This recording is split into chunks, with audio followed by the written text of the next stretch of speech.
Hello, friends. Here is another thought for the day from Galatians 5 and 25. Since we live by the Spirit, let us keep in step with the Spirit. Now, this verse is found in context of Paul's writings when he's sort of describing what it looks like to live by the Spirit.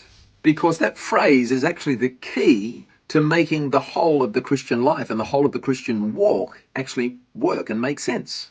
Because it's the Spirit of God that actually frees us from the law.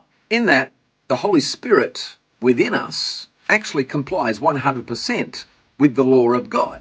So, if the Holy Spirit is living the life of Jesus in me and through me, that means I'm actually free from the bondage of trying to be disciplined with external behavior to keep a set of religious regulations. And as Paul says in verse 16, the person living by the Spirit will not gratify the desires of the sinful nature, but for that to be a reality, we must keep in step with the Spirit. Now, with that instruction, it's logical then to assume that I can actually get out of step with the Spirit. And so this is a good test. Because if my faith becomes hard work and holding fast to what I know to be true of God and what God requires of me becomes a battle and even a test of wills, then I've got to look at what it is that's caused me to get out of step with the Spirit.